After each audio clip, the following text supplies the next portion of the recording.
منګه مشر ګڼو خو نن د مسلمان په حال افسوس هغه ملک چې کوم دا وطن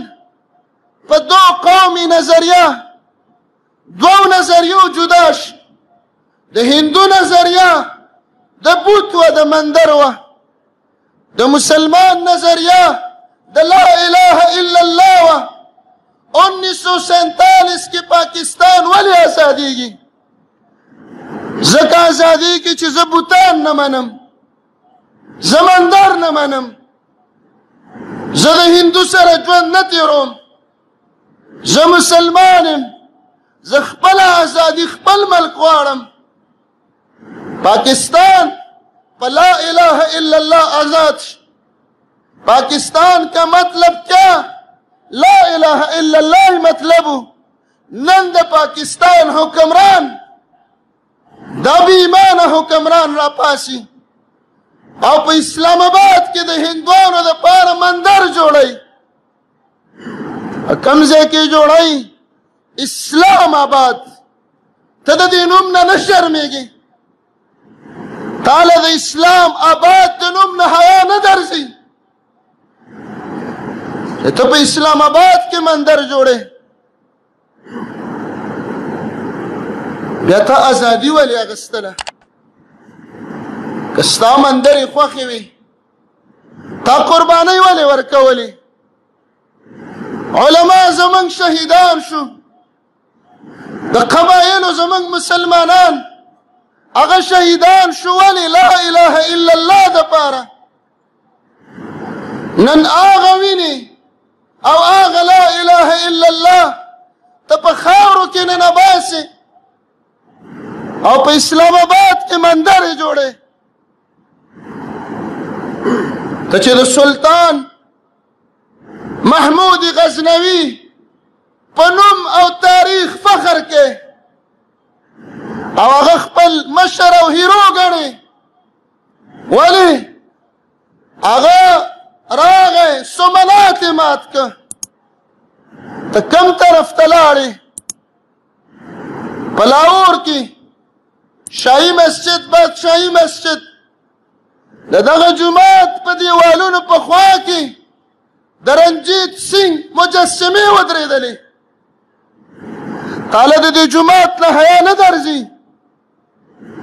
همدغه لاهورو همدغه رنجیت سنګ او نور د دوی ملګري هغوی شکست وخوړه ته نن د هندوانو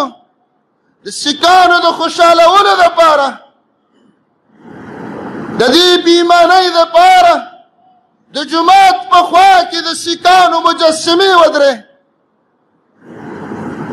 په کرتارپور کې تا مندر کولاو که ګردواره دې کولاو کړه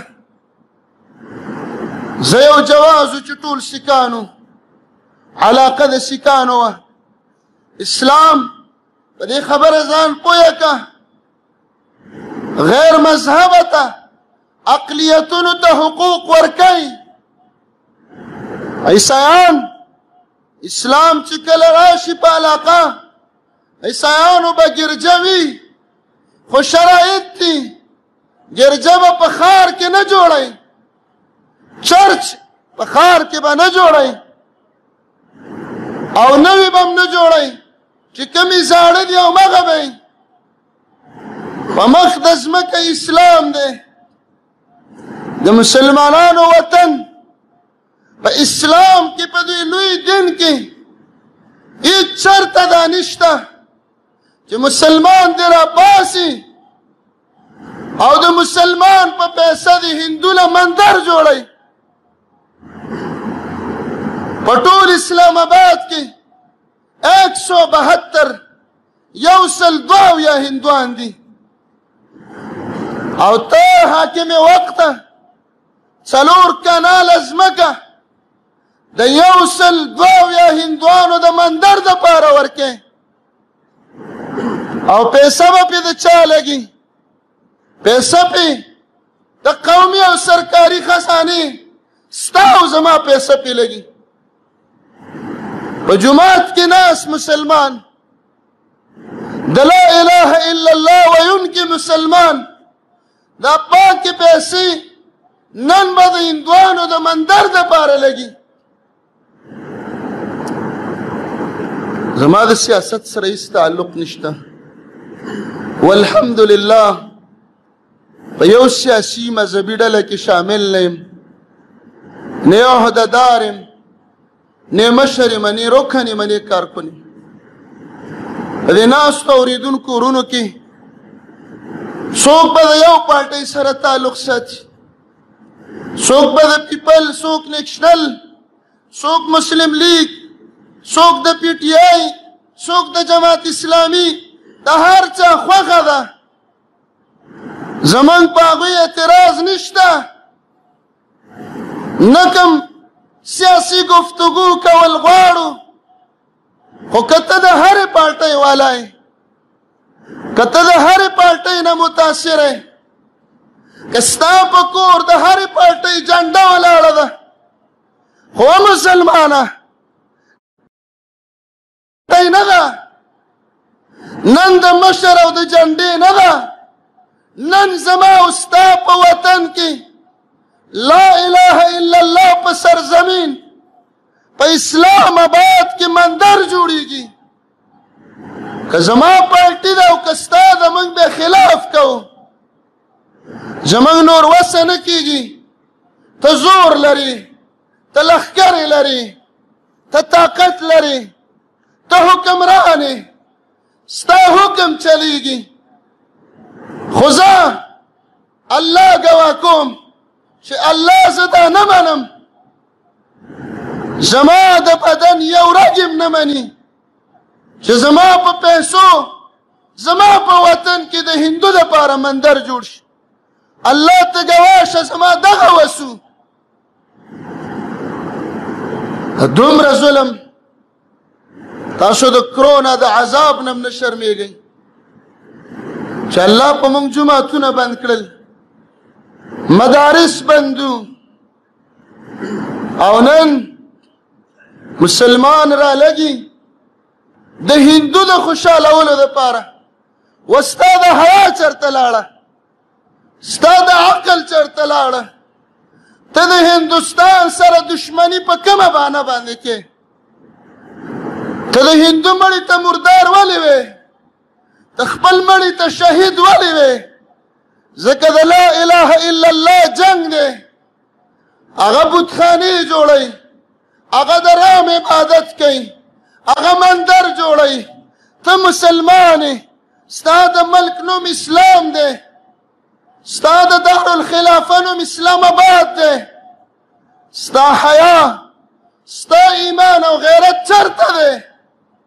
چې ته نن د هندو سره دومره دوستي پالې چې د مسلمان په پاکه سرمایه او پیسو مندر جوړې؟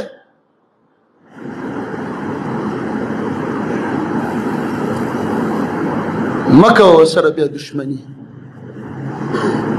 چې عقیده یو شوه، دشمنۍ ته څه ضرورت دی؟ چې محبت دومره پیدا شي چې ته هغه له مندر جوړې، جنګ ته څه ضرورت دی؟ دا د دومره شهیدانو ویني بیا چرته لاړې؟ زما معززو، څو ورځې مخکې اسلام آباد کې مسلمانانو یو جماعت مسجد توحید تقریبا 1997 ناغه جوړو، او څوک کوئی د 88 ناغه جوړو. 25-30 سال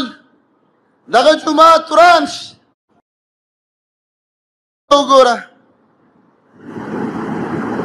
دغه جماعت ورانیږي، شهید شولې. دا د محکمې او د حکومت په جهادات کې دی. د مسلمانانو دپاره د 2 مرلو د جماعت ځمکه په اسلام آباد کې تنګه ده، د 30 کالو جماعت یې ورانه دی، او په اسلام آباد کې 4 کناله ځمکه د هندو مندر له ورکې. په لال جماعت ځمکه تنګه ده، خو مندر دپاره 4 کناله ځمکه ورکې.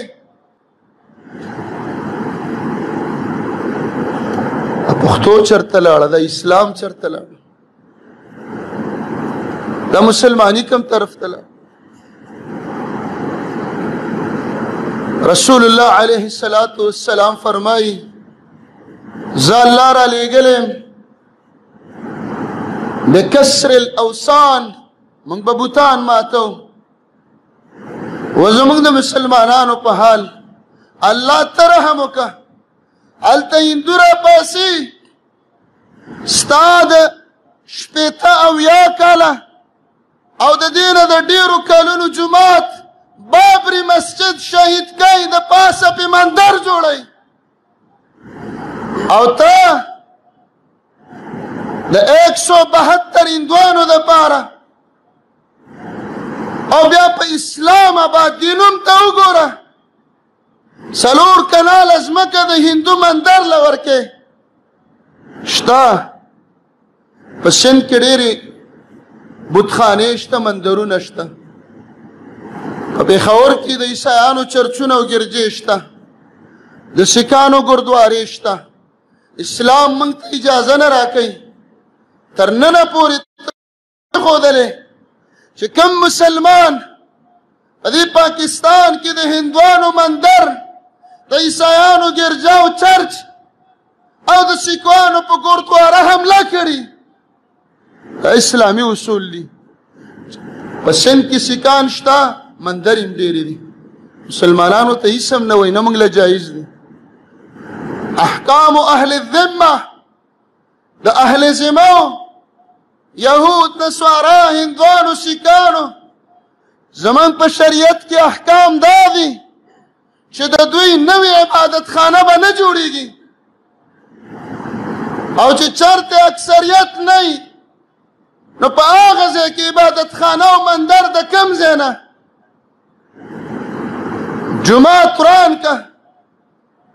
د ریاست مدینه دعویدارو منګ هم خوشحاله و چې زه دا حکومت د ریاست مواس خو لګئ. موږ په زړه کې ډېر امیدونه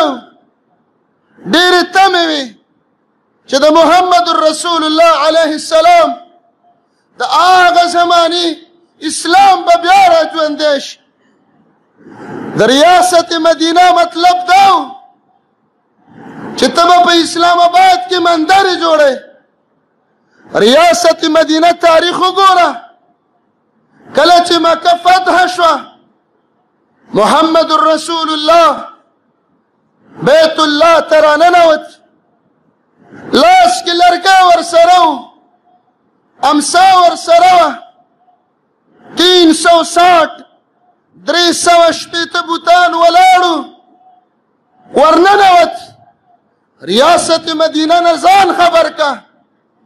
د ریاست مدینه هغه مشر نه ځان خبر که، ورننوت.